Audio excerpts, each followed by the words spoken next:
April 1945, a military cemetery near Margraten, Netherlands.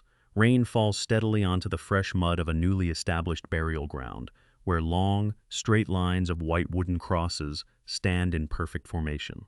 A group of exhausted American soldiers stands at the edge of the property, staring not at the manicured main field, but at a dense, heavy hedge that cuts across the far rear boundary. Behind that thick wall of brush, hidden completely from the main entrance, lies a separate, flooded patch of earth where graves face away from the central stone memorial. The men find their fallen brother buried in the mire, his name scrawled on a marker, pointing directly toward a stagnant drainage ditch. It is a deliberate line drawn in the dirt, separating those who fought together from those allowed to rest together. General George S. Patton will soon discover this hidden field, and his response will level the barriers built by prejudice. This is the story of what Patton did when he found black heroes buried behind a hedge, facing a drainage ditch. It is a chronicle of a commander who looked past administrative policy to see the true value of sacrifice. Before we continue, make sure you subscribe. We tell the World War II stories that show what happened when dignity was denied and then restored. Sergeant Willie Dobson was 30 years old, hailing from the heavy, humid air of Mobile, Alabama, serving under the flag of a nation that demanded his total devotion, but hesitated to grant him full citizenship. Before enlisting, Dobson had worked the timber mills along the Gulf Coast, learning the value of silence, endurance, and steady hands under pressure. He had seen the worst of the European theater, moving through the freezing, shattered forests of the Ardennes and watching younger men fall into the red snow. The loss that broke him completely was Private First Class Calvin Jones, his closest friend since the humid, grueling days of basic training in Georgia, who had thrown his own body over a live grenade to keep Dobson breathing. Now, standing in the mud of Western Europe, Dobson held a small, crumpled piece of paper containing his friend's coordinates, searching for a resting place that he had been promised would be fitting for a hero. Lieutenant Colonel Warren Pratt was 45 years old, born and raised under the comfortable, orderly grid of Cedar Rapids, Iowa, and now commanding the sector's graves registration units. Pratt viewed the entire European war not through the lens of blood or combat, but through the pristine columns of administrative ledgers, organizational charts, and spatial efficiency. He believed firmly that order was the highest military virtue, and that certain groups required separate handling to maintain the natural harmony of the service. Pratt lived in an environment of unearned luxury amid the wreckage. His boots shined to a mirror gloss by personal subordinates, his field desk carved from polished mahogany, and his uniform completely devoid of trench mud. To Pratt, the design of the cemetery was a masterpiece of logistical planning, a clean arrangement where everything stayed in its designated zone. He had arrived at the site early that morning to inspect his work, confident that his maps and dividers had solved the messy problem of human mortality. By April 1945, the Allied war machine was tearing across Western Europe, shattering the final remnants of the German army. The speed of the advance left behind a massive logistical wake, a trail of broken equipment, ruined infrastructure, and thousands of fallen soldiers who needed to be collected, identified, and laid to rest. In the chaos of this massive push, theater commanders routinely delegated the management of rear areas to specialized service units, trusting them to handle the grim realities of burial with dignity and efficiency. Most combat officers were entirely focused on crossing the Rhine and capturing the heart of the Reich, meaning they rarely inspected the administrative setups established behind the lines. This isolation allowed rear echelon bureaucrats to run their sectors like personal fiefdoms, enforcing their own prejudices under the guise of organizational necessity and standard operating procedure. Throughout the theater, high-ranking officers frequently turned a blind eye to how these support units operated, as long as the graves were dug and the registries remained accurate. The systemic segregation that plagued the home front was quietly replicated in the mud of liberated Europe, completely hidden from the frontline divisions that were actively bleeding to win the war. It was an arrangement designed to keep certain realities out of sight and out of mind, deeply buried where no combat commander would ever think to look. But as the fighting pressed deeper into Germany, the physical reality of this administrative separation could no longer be concealed from the men who had shared the trenches. The rain continued to fall over the lowlands, soaking the ground where the living and the dead were about to confront the rigid boundaries of military protocol. Sergeant Dobson walked into the painted wooden administration barracks, his boots dripping gray water onto the clean pine floorboards. A young clerk stopped typing and pointed toward the rear office, where Lieutenant Colonel Pratt sat behind his desk. Dobson stepped inside, took off his wet field cap, and stood at attention. He stated that his squad had spent 2 hours searching the main registry for the location of Private First Class Calvin Jones. He explained that they had finally found the marker, stuck in the mud behind the brush line, facing the overflow trench. Dobson asked if there had been a mistake during the initial surveying of the plots. Pratt did not look up from his ledger. He dipped his fountain pen into an inkwell and told the sergeant that Graves' registration did not make mistakes, he said. The layout of the cemetery was entirely deliberate and followed the structural guidelines established by his office. Dobson took a breath and held his ground. He stated that Private Jones had died covering a live German grenade with his torso to protect 3 other men during the river crossing. He said, "A man who earned that kind of resting place should be out on the main field with the rest of the regiment, under the same white crosses." He asked why the markers behind the hedge were facing away from the stone monument where the bugler played.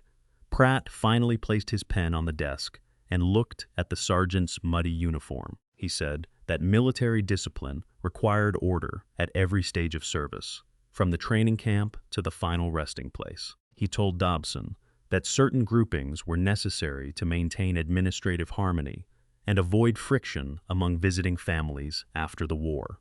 He stated that the rear area was designated for separate logistical units and that the layout was mathematically sound. He added that a platoon sergeant had no business questioning the spatial arrangements decided by a senior officer. Dobson looked directly at the colonel. He said that the mud in the rear section was up to his ankles and that the graves were filling with standing water from the drainage ditch. He said that every man in his platoon had carried the same heavy packs and bled the same red blood into the German soil. He asked if the army intended to pretend those men never existed the moment they stopped breathing. Pratt stood up, his face reddening above his immaculate collar. He told Dobson that he would not tolerate insolence from a non-commissioned officer who failed to understand the natural order of things. He stated that the main field was reserved for standard combat personnel and that his decision was final. He ordered the sergeant to leave his office immediately and return to his unit before he faced a court-martial for insubordination. Dobson saluted quietly, turned on his heel, and walked out into the rain. He immediately sought out the division chaplain corps and submitted a formal written report detailing the conditions behind the hedge. The report reached Patton within the hour. Patton arrived within the hour. His open-top Jeep splashed through the heavy slush at the cemetery gate and skidded to a halt directly outside the wooden administrative building. The 3-star bumper plates caught the gray afternoon light, and 4 stars gleamed from the front of his polished helmet. He stepped out of the vehicle with his leather riding crop tucked under his arm, his fingers resting near the ivory grips of his revolvers. The staff officers inside the headquarters office instantly froze, dropping their clipboards and snapping to attention as the general walked in unannounced. He did not look at the clerks or raise his voice. He walked straight to the map table where the sector commander sat. Patton studied him. He asked who had drafted the spatial arrangement for the new cemetery plots. Pratt stood straight, smoothed his tailored jacket, and stated that he had drawn the blueprints personally to ensure administrative efficiency. Patton asked why the graves behind the high hedge line were positioned to face away from the main granite memorial cross. Pratt replied that the arrangement conformed to the established logistical groupings for service troops. Patton asked if the mud in that rear section was currently 6 inches deep due to a lack of engineering drainage. Pratt answered that the perimeter ditch naturally gathered the local runoff from the main hill. "You designed a wall out of bushes," Patton said. "You thought a thick line of green leaves could alter the reality of what happened on the line.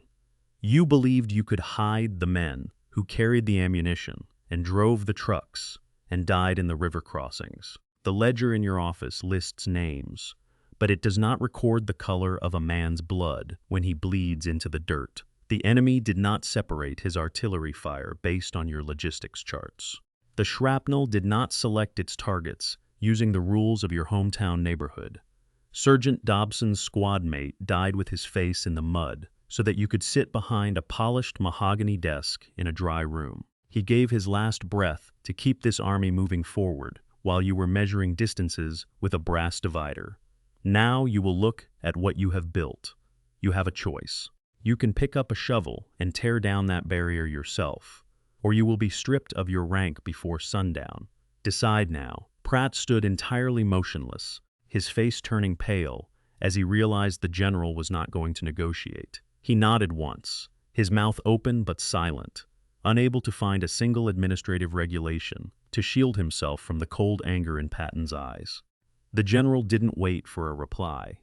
He walked straight out of the administration building and into the driving rain, heading for the edge of the property where the engineering tools were kept.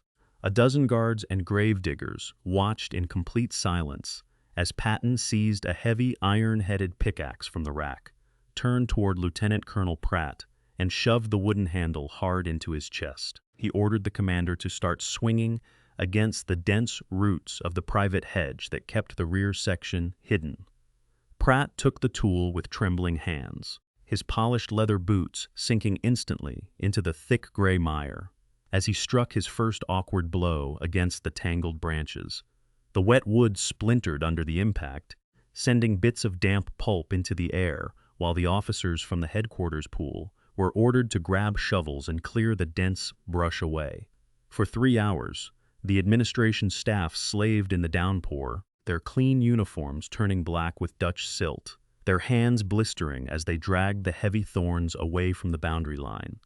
By nightfall, the entire hedge was reduced to a pile of wet mulch, opening the rear field to the main entrance. The hidden markers were pulled from the muck, turned around, and aligned perfectly with the central stone memorial cross, ensuring that every soldier faced the same direction under the same cold sky. Sergeant Willie Dobson returned home to Mobile, Alabama, after the final surrender in Europe, carrying the memory of his friend and the knowledge that things could be changed when the right force was applied. He went back to the timber mills along the Gulf Coast, working quietly under the heavy southern sun and refusing to discuss the details of his service with neighbors or reporters.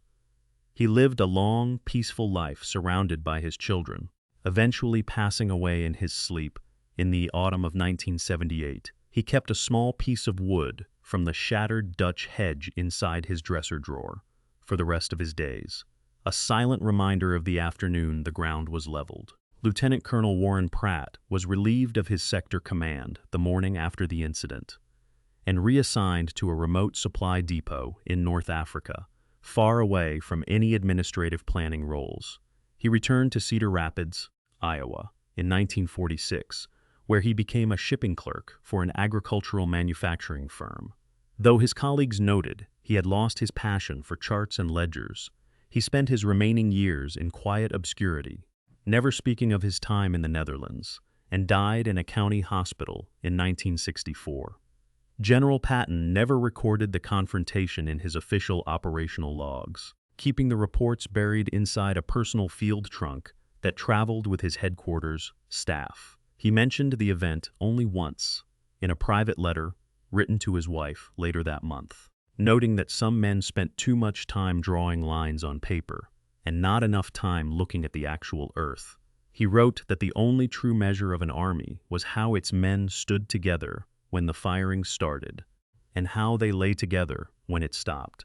Some historians have argued that Patton's sweeping restructuring of the cemetery, was primarily an exercise in maintaining theatrical dominance over his rear echelon officers rather than a calculated stance on systemic military policy. They suggest that his decision was driven by an innate desire for absolute uniformity in the ranks, viewing any administrative deviation as a personal affront to his command structure.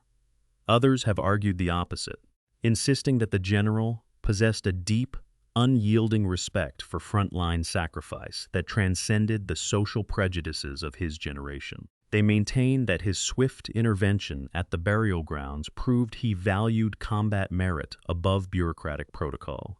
What is certain is that the integrated field at Margraten remained intact, serving as a permanent physical testament to the reality that those who fell together belonged together.